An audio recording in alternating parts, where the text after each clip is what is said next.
大家好，欢迎来到我的频道塔罗的低语，我是 Nico。那我们今天要占卜的课题是关于未来的3个预言，还有在未来你们会完成怎样的转变。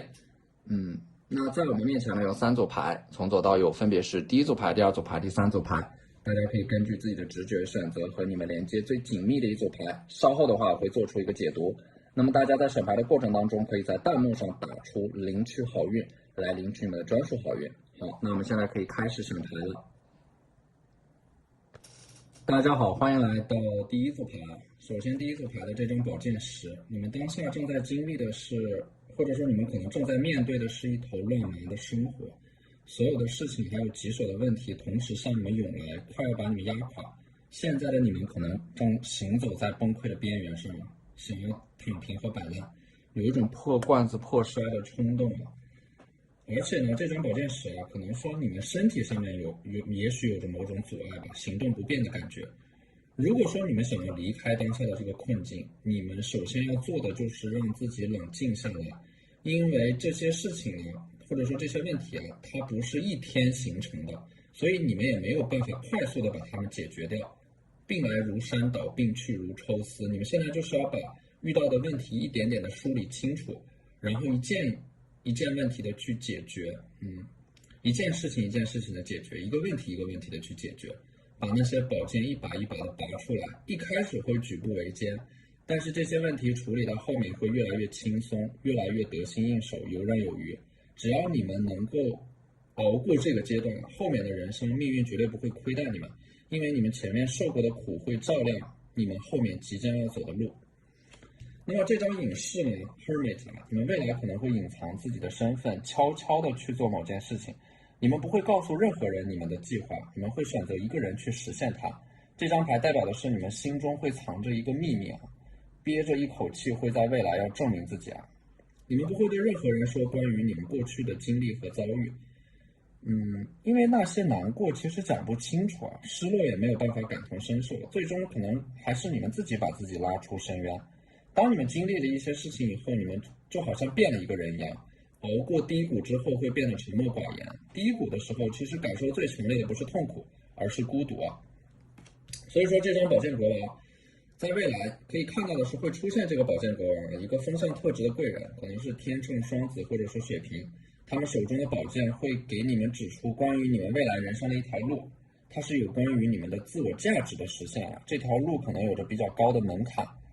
它需要一定的学历、大量的思考、脑力劳动和思维有关，可能是某种科研类的工作，或者说 IT 互联网领域啊，它会涉及到某种高科技领域。这个人会领你们入门进入到这个领域当中，在那个领域当中，你们才能够真正的发挥出你们思维的优势和特长。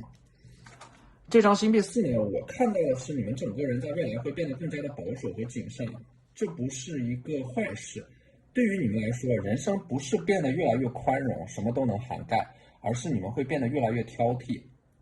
知道自己最重要的事情是什么，知道自己要守护的人是谁，找到那些最重要的事情和最爱你们的人，去做那些最重要的事情，爱最爱的人，仅此而已。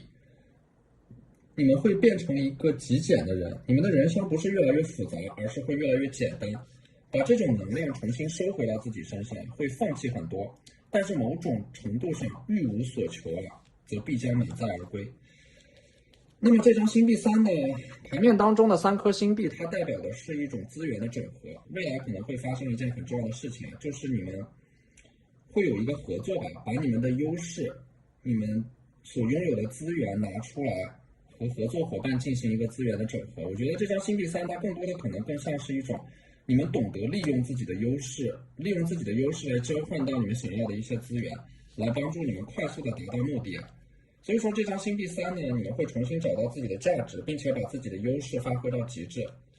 可能你们会问你们现在还不清楚或者说不知道自己的优势是什么，那么在这里送给你们一句话就是凡事你们要坚信凡是符合你们自己性格的东西它就是正确的，而凡是违背你们性格的东西它就是错误的。如果一个人能够坚持你们自己，那么这样就足够伟大了。所以说你们经历的这些苦难会让人记住永恒的教训，这个教训就是你们必须成为你们自己，你们也只能成为你们自己。那我们抽到的这张逆位的宝剑三我觉得未来的话，会发生的事情就是你们会离开那些不断伤害你们的人和事，离开那些让你们感到痛苦的事情、人际关系，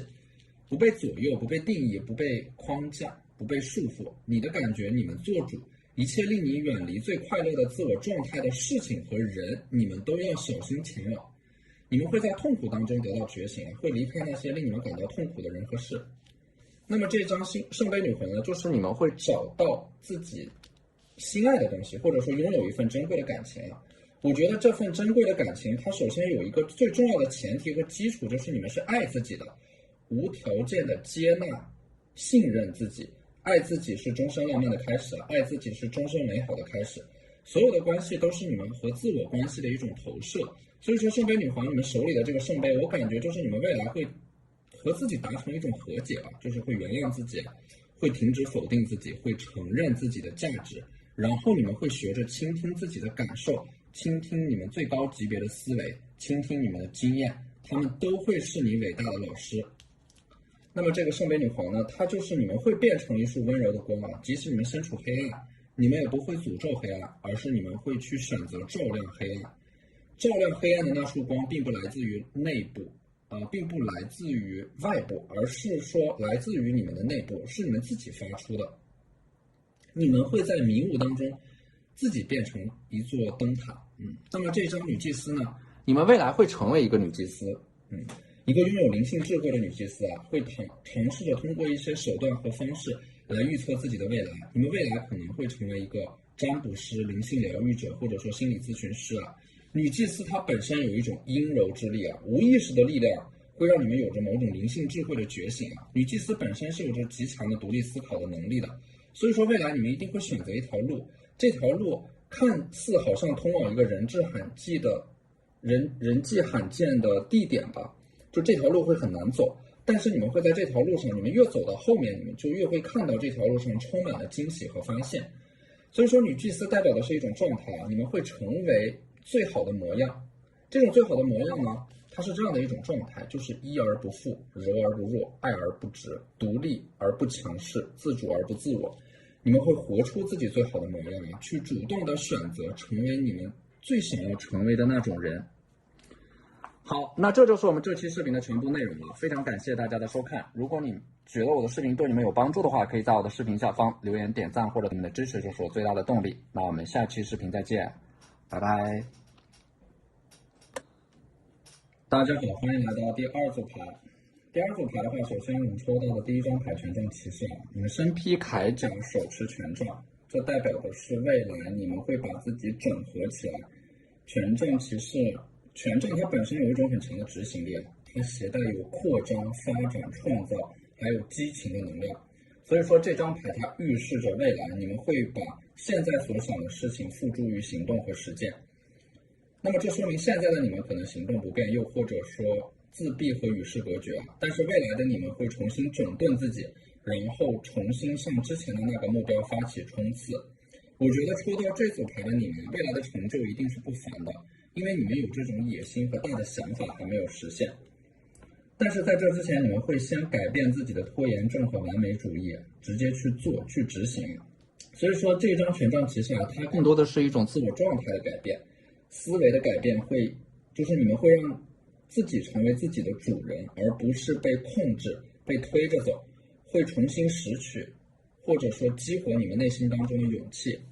这张逆位的宝剑六啊，现在的你们可能会有一点自暴自弃啊，又或者说是自我放逐，把自己封闭起来，像一座孤岛一样。那么未来会发生的事情就是，你们在经历了一个阶段的自我封闭和自我放逐之后，你们会重新回到这个世界当中，回到人群当中，因为你们内心当中隐约还感觉自己有一些事情没有完成。这就是你们人生要经历的几个阶段，先入世，再出世，再入世，最后大隐隐于世。那么第三张牌星币四啊，你们之前可能说因为自己步子迈得太大，而让曾经的自己陷入困境，这可能会导致你们习惯性的自我否定和自我怀疑。星币四的话，你们在放逐自我的这段时间里边，会深刻的反省、复盘和总结自己的过去啊。你们不仅仅能够拥有这种前进一尺的勇气，也拥有后退一寸的从容。就是说，这种暂时的后退，把能量回收到自己的身上，回到一个安全的地方，并不是认输，更不是妥协，它是为了更好的前进。所以说这张牌给我隐约的感觉就是未来还有更重要的事情等着你们去完成，你们不会止步于此，你们只是暂时的在一个地方歇脚。那么说这张星币四这组牌对于未来的一个预示就是你们一定会抵达一个地方，那个地方呢是理想主义者的归途，你们本身就是一个理想主义者，你们手中的星币代表的是你们想拥有或者说想守护的东西，这种想要守护的能量会让你们重新振作起来。那么这张高塔呢是未来会预示着的第二件事情，就是你们会逼着自己离开，逼着自己摆脱过去，或者说逼着自己摆脱那种曾经依赖的人，或者说是吧，这种依赖其实也是一种庇护啊。你们以为是庇护，其实是一种依赖。但是呢，随着你们自身的成长，你们似乎决定要主动的离开庇护你们的东西，因为你们会发现保护你们的东西有的时候它也会成为束缚你们的锁链。任何事情都需要一分为二的看，你们不愿在一个精致的笼子里娇生惯养，所以说你们会主动离开舒适圈。所以说这张高塔的话，我觉得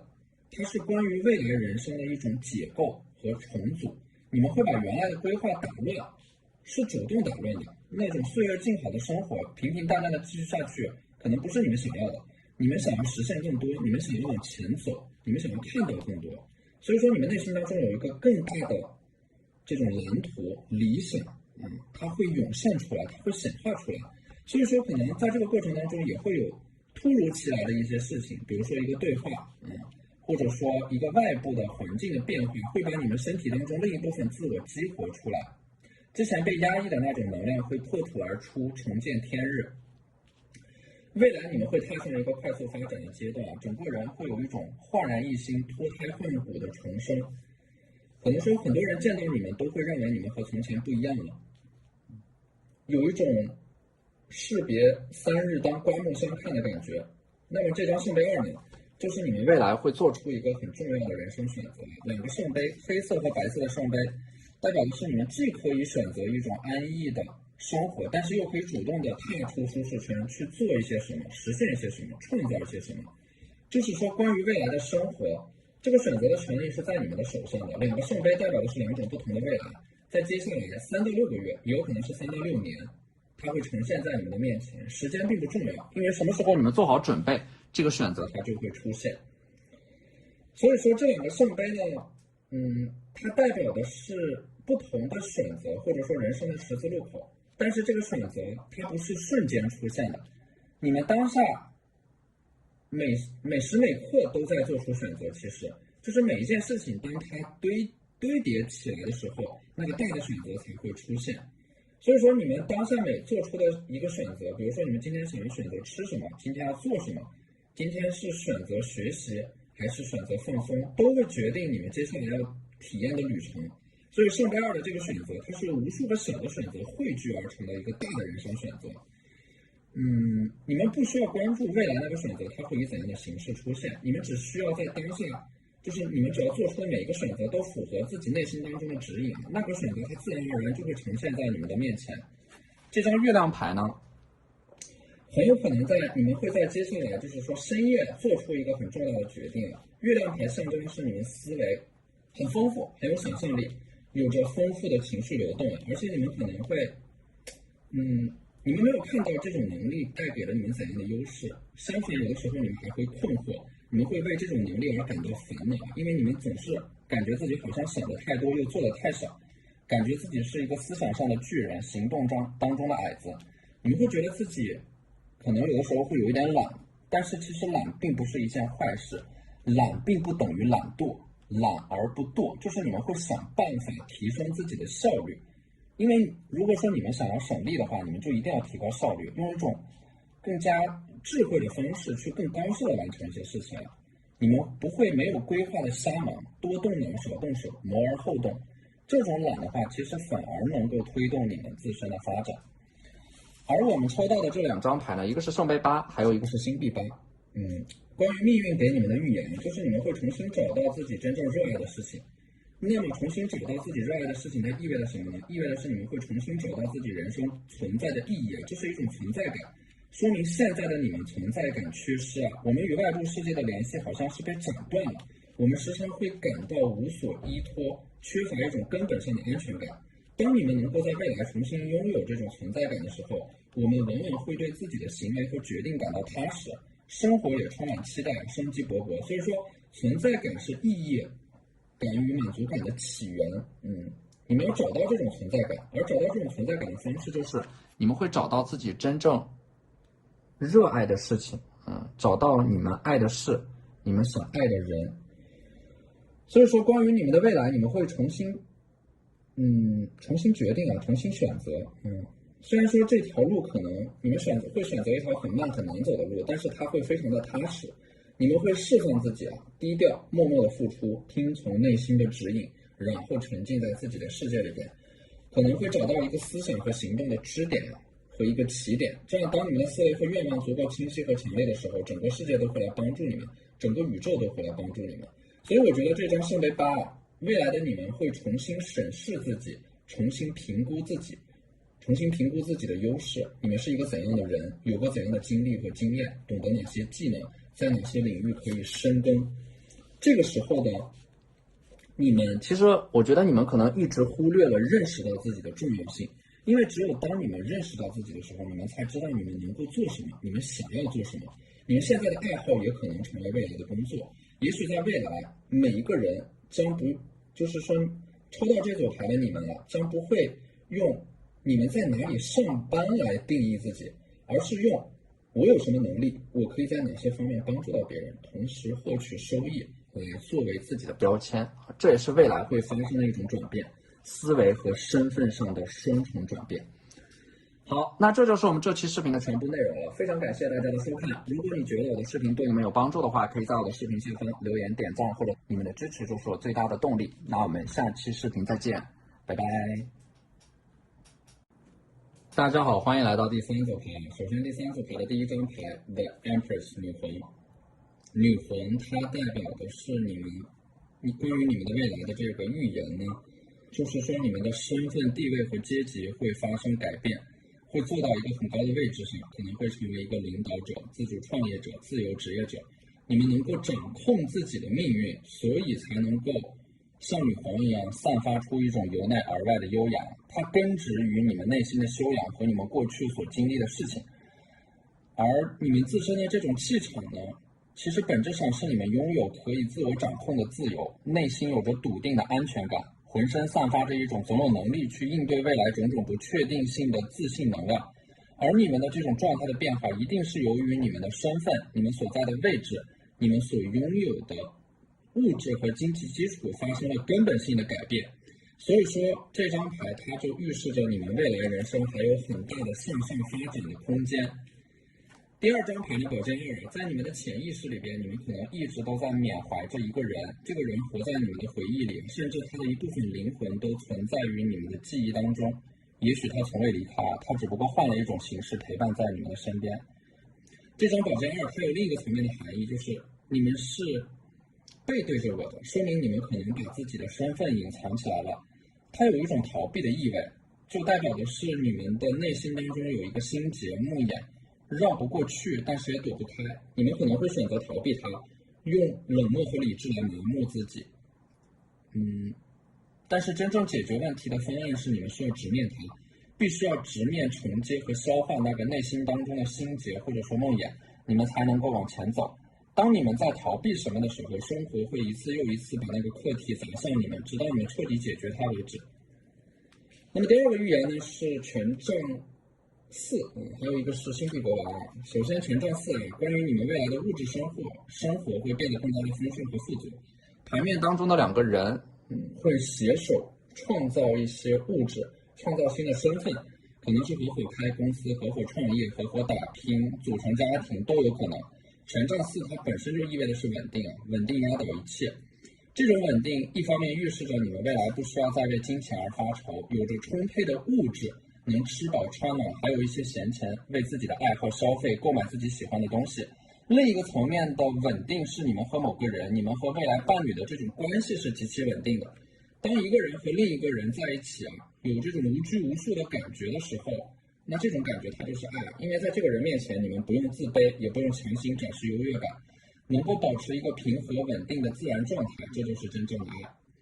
而这张星币国王呢，你们未来遇到的这个人，他是这个土象特质的伴侣，很会过日子，精打细算，会教你们怎么去理财，怎么让钱变成更多的钱。他从事的工作可能也是资产管理啊、金融啊，本身他们有一个很稳定的事业作为基础啊，他们会对你很大方，但是他们可能会对自己很节省。一个典型的土象特质、土象星座，很踏实，喜欢安稳和一成不变的生活。所以说他们的这种星座呢，很有可能是金牛、摩羯或者说处女。他们可能不是一个特别浪漫的人，但是他们是一个能够给到你安全感的人。这种感情它不是那种一瞬间的感觉，而是在于激情消退后，你们两个人依然会对彼此有依赖，依然愿意陪伴在彼此的身边。所以说，在这个星币国王的影响下，你们会从之前的月光族逐渐变得有意识去理财，去有意识的打理你们的财富有计划的把钱储蓄起来，做一些资产配置。所以说，我觉得它最重要的一点就是它的出现能让你们的财运变好，能让你们把钱留在自己的身边。那么第四张牌呢 ，Queen of Pentacles 星币女皇你们内在的这种心理内核其实不够坚定。不够坚定体现在你们可能总是在怀疑自己，总是在反思自己怀疑你们遭遇的一切，反思，你们自己是不是有什么细节处理的不够好，甚至有时候会怀疑你们的命运的剧本为什么会如此的艰难和坎坷，无法坦然的接受你们所遭遇的一切，无论是幸福还是苦难。这是因为你们没有把你们所经历的一切当成是滋养你们成长的养料，而且这个星币王后，我觉得你们是有很严重的这种容貌焦虑的。这种容貌焦虑，它会蔓延到你们所拥有的一切，你们都会感觉到很你们的焦虑不是来源于你们不够好，而是因为你们想要拥有的太多。所以说，星币女皇她有一种顾影自怜的感觉总是在自我批判和自我反省，导致你们内在的这种自我价值感很低总是想要变成更优秀的自己。但是你们没有意识到当下的自己其实已经很优秀了，你们现在的这种身份，你们所拥有的东西可能正是别人所仰望的一种生活。所以说有的时候你们是过度反省的，其实很多事情呢，它的问题不是出现在你们自己身上，当你们开始反思自己的时候其实这个问题就不是你们的问题了，它一定是出现在某个没有反省自己的人的身上。那么这张宝剑七呢，可以看到下面的3把宝剑和上面的3把宝剑，它会有一个变化，就是说你们会把已经生锈的技能再一次的重新捡起来，重新打磨，让它变得锋利。你们会把过去丢掉的技能重新捡起来宝剑七的话呢，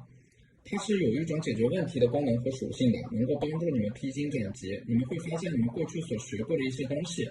在当下或者说未来会派上很大的用场。这个时候你们会猛然的意识到，原来你们过去所经历的一切它都不算是弯路很多时候它是一种必经之路。